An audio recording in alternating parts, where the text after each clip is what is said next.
So in his work on reading, Marcel Proust presents the idea that books are gateways for a reader to read themselves rather than what the author writes. He distinguishes these two elements as the author's conclusion and the reader's provocation.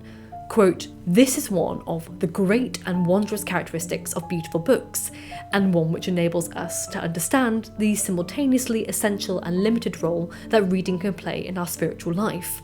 That for the author they may be called conclusions, but for the reader, provocations.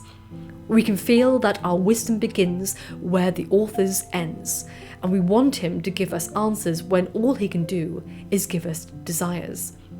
He awakens these desires in us only when he gets us to contemplate the supreme beauty which he cannot reach except through the utmost efforts of his art. The end of a book's wisdom appears to us as merely the start of our own, so that the moment when the book has told us everything it can, it gives rise to the feeling that it has told us nothing." So many years ago, I kind of used to be a booktube channel, and I had a series on there called Books That Made Me, insert year, which I believe started around 2014 or 2015. Now all those videos are now private because I'm kind of embarrassed by my old content and slightly triggered by it sometimes. But these books in the videos were not just books that were the best books I'd read throughout the year. The videos featured books which had impacted me, both good and bad. Some made me realise that there were certain genres and tropes that I deeply despised, whilst others made me realise that there were ways that writing re-tapped into my brain which I didn't think was possible.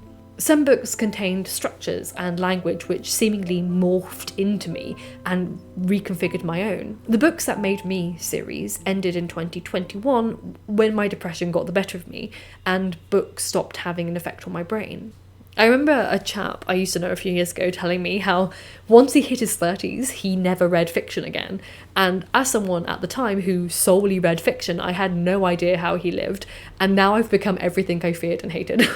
Because I too have not been able to read fiction since hitting 30. Perhaps he was like this dark prophet foreshadowing my downfall and depressive spiral of doom. Or maybe he was just me in the future in like a different body. That being said, I stopped reading out of fear that I'd ruin perfectly good books with my own misery and would end up thinking lesser of them than they deserved. I've held off from reading books that I'm actually really excited to read and ones that sound really interesting because I kind of know my brain will ruin them. You know, I was already working on an empty tank as a reader because I didn't have an imagination. So like I can't see images in my head. So now my reading experience is just like being a shell of a car. There isn't even a tank in there to run empty on. But before we get any further, I'd like to take a moment to thank today's sponsor, which is Squarespace. Squarespace is an all-in-one website platform empowering individuals to create their online web presence or launch a passion project, combining 2 decades of industry-leading design expertise with cutting-edge AI technology to unlock your strongest creative potential. Squarespace's design intelligence empowers anyone to build a beautiful website tailored to their unique needs and craft a bespoke digital identity to use across one's entire online presence.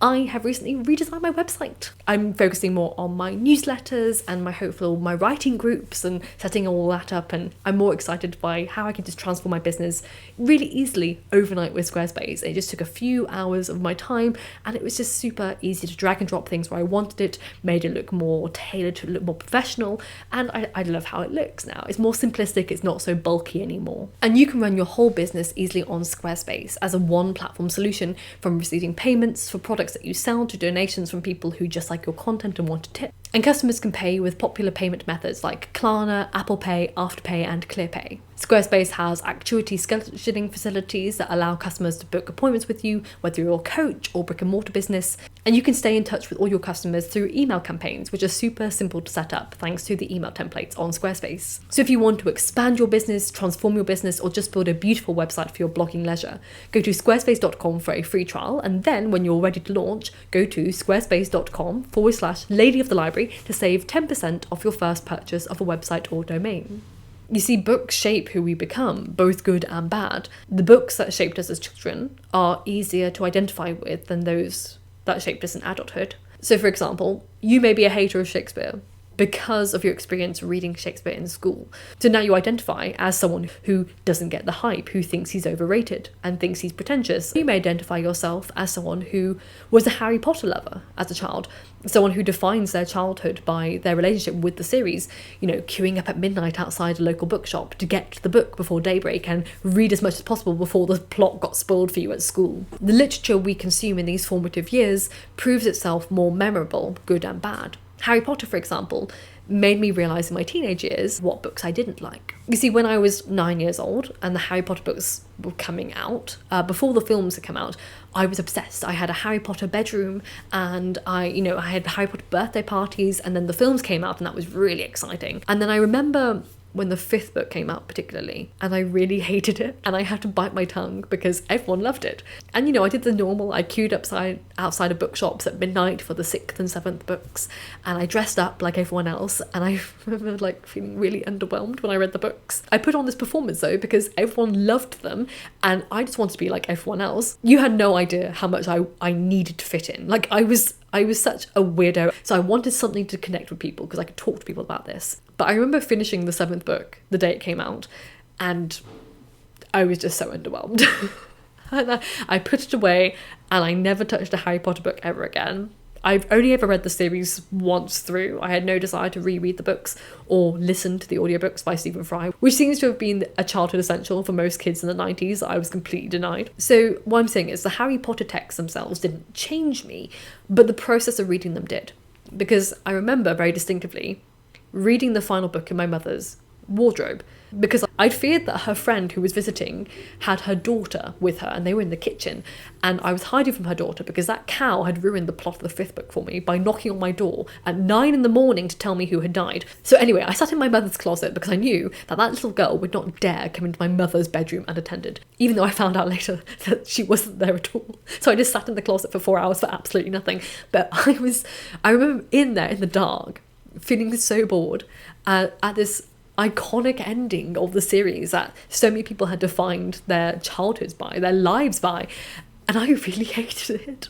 And I forced myself to read this book, all because it was a thing that everyone else was doing, and it was all over television and newspapers and everyone would be talking about it. All this is to say that the books we read, as well as the process of reading them, shape our thoughts and our beliefs and even our decision making. Reading books is more than just a process of entertainment. We often discover more about ourselves through our dislike and love of books and how we are receptive to certain books. So for example, I only read Moby Dick because I was a huge fan of the Matilda film. And if you've watched Matilda, you'll know that she references Moby Dick twice in the film, most iconically at the end of the film when she starts reading the book to Mrs. Honey. So I was curious and I picked up Moby Dick, and I basically died several times over. I have never been affected by a book as much as I was affected by Moby Dick. It was completely transformative, and I've never encountered that feeling again.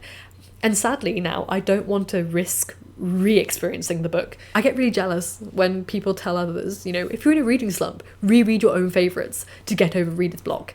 Because when I followed this advice, it's completely ruined books for me. I remember loving To Kill a Mockingbird when I was 16. But then I reread it a few years later when Harper Lee died, and oh my god, I had no idea what I saw in that book. I couldn't even bring myself to finish reading it a second time through. So, evidently, books change meaning as we change as people. So picking up books that you disliked many years ago may hit you slightly different years later, or vice versa, which is way more painful experience. And I suppose reading is a form of self-expansion.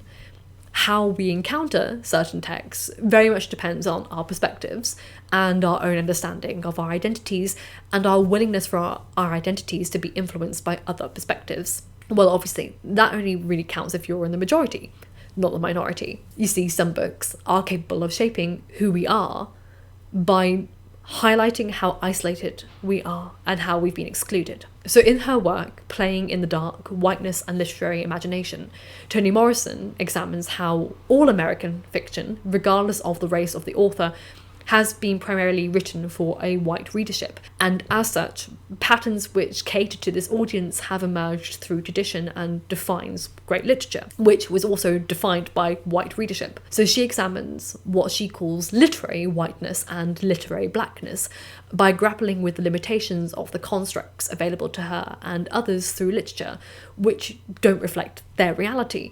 This is quite a long quote, but I think it's quite important, so I'm going to share it with you from the text. It says, quote, "The principal reason these matters loom large for me is that I do not have quite the same access of these traditionally useful constructs of blackness. Neither blackness or people of colour stimulates in me notions of excessive, limitless love, anarchy, or routine dread.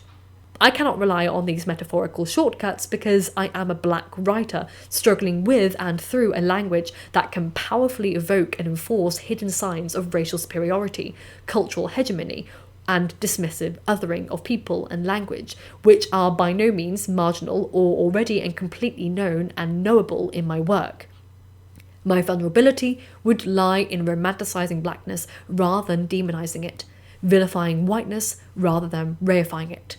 The kind of work I have always wanted to do requires me to learn how to manoeuvre ways to free up the language from its sometimes sinister, frequently lazy, and almost always predictable employment of racially informed and determined chains." So obviously, reading is a universal experience, and books don't need to be written by a person of the same race or background as the reader for us to get something from it. But it goes to show you how reading experiences with some books can be so wildly different based on limitations of language, people's understanding of how systemic many systems of language are, and how systemic genres are, without even any conscious effort. Additionally, it really highlights the importance of diversity in reading, publishing, and writing, which benefits everyone, absolutely everyone. So challenging the system and questioning popular literature, or questioning even why you like certain texts, even in a self-reflective manner, only enriches how the books you read make you who you are. In a world of social media and negative news cycles, we should have learned better by now, more than ever,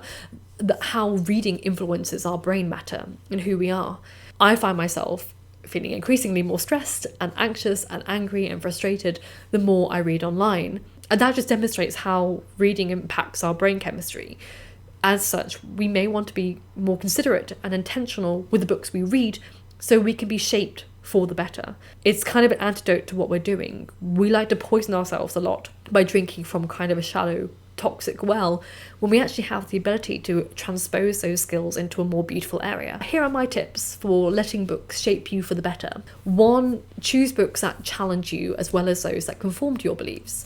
And no, I'm not here telling you to go out and read books by people who are actively hateful and profit from dangerous ideologies, but you can read books by those who are different from you. So as an atheist, I've always found it quite interesting and enlightening to read books by people from religious backgrounds, both fiction and non-fiction. Similarly, I read books by people who are very anti-higher education and what they see from their perspective. And I've also, read books from people from different political beliefs from my own. But again, I'm not here to talk about the extreme ends of the scale. We're not giving time and day to bigots or hateful, willfully ignorant people. But there are people on different political scales that may not actually differ too much from your own position when you've explored their texts. The second thing I would say is to keep a diary of your reading experience, though I think the cool kids these days are calling them commonplace books, which I didn't know was a thing in the day. But here's my commonplace book, which I didn't know was a thing, when in 2015 and 2017 I just wrote. I can't even read my own writing. It's like a mad person. I look like I was drunk when I wrote in here. I can't read it, but apparently I got a lot of fun doing this book. It kept me engaged with the text that I was reading. And it's entertaining to look back on. Again, I look like a drunk mad woman with crazy handwriting, and I used to draw excessively in here as well, but I clearly had fun back in the day. So I want to pass the question off to you in the comments down below. What was the last book that changed you in adulthood? And why do you think it resonated with you? And if you haven't thought of one, then share your childhood ones, but then maybe share your goals as to finding books that have changed you in adulthood. And, in the ways they changed you. Was it the way it changed your reading patterns, or was it changed your interest in genre, or changed you as a person and made you think about something differently? I'd love to hear your experiences down below. But thank you so much, as always, for watching. Thank you to my Patreons, as always, for supporting my channel. I have a podcast called The Annotated Mind and a Substack of the same name. I've linked it all down below if you're curious. I have a playlist as well for The Annotated Mind on YouTube, if you prefer it on there. I will link that down below too. It's an unlisted playlist, but it exists still. But thank you so much, as always, and be happy and healthy. And remember, books save lives, so keep reading.